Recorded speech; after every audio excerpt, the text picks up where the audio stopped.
My grandma and mom would talk about World War II. It was a trying time for the nation, but everyone pitched in and worked hard to get by. My grandma would tell how there was a tribal meeting and the government came by and told the people how the enemy would parachute into a rural area just like the reservation. The people had to keep their windows blacked out so the enemy would not know where their houses were. At the beginning of the war, the US didn't have much of an army, and it could have happened. There was a lot of concern that the war would come here. I eventually talked to an ex-OSS officer, and she said when the war started, there was almost nothing on the West Coast. There was one machine gun for 400 miles of coast. They could have run right over us. My dad said the government knew that something was up before the war started. There was a branch of the U.S. Forest Service that looked like a military camp with uniforms and barracks. A former tribal chairman, Joe Muller, belonged to it, and my dad remembered him wearing an army uniform. This was probably to circumvent some type of military funding restriction. Still, when the war started, there was no equipment available. The U.S. Forest Service gave up all their radios and binoculars and had to use the naked eye to spot fires. Indians had good eyesight, so they were used to spot fires and to report aircraft to the massive underground communication center located in downtown San Diego. It is still there under the city. My dad taught the Marine Raiders how to use their radio equipment, as my dad was one of the few radio men available in those days. The Marine Raiders became legends. Like me, my dad got a 4F and did not serve, but did make significant contributions on the civilian side.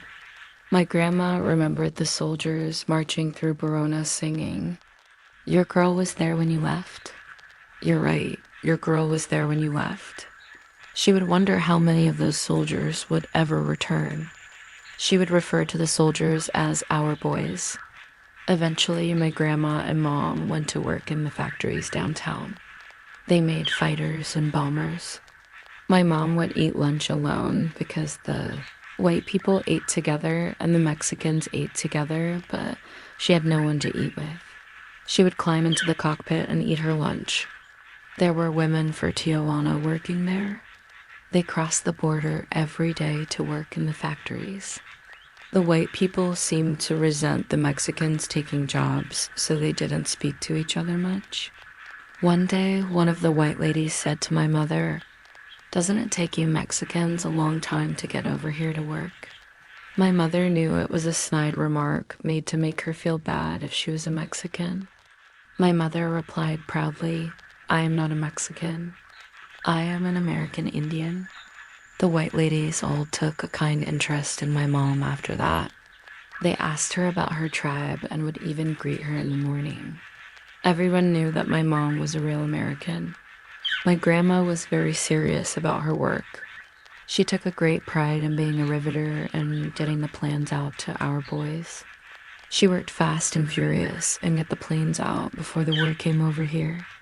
She also knew that the planes were badly needed and would help win the war if she got them out fast enough. My grandma remembered one incident.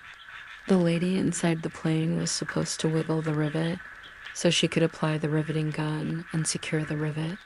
One time, the lady in the plane wiggled the rivet and my grandma applied the gun. The gun went right through the skin of the plane because the lady below wasn't ready. Then my grandma yelled out a speech about, "What's wrong with you? Don't you know our boys need these planes? The enemy is coming and you are not paying attention. We've got to get these planes out." Everyone stopped and stared as my grandma fired everyone up about the war effort. It was the only mistake she ever remembers on one of the planes she put together. Now the trade towers were destroyed. For a long time, I really didn't know how she felt about the enemy and preserving the country. Now I do, and now we all do.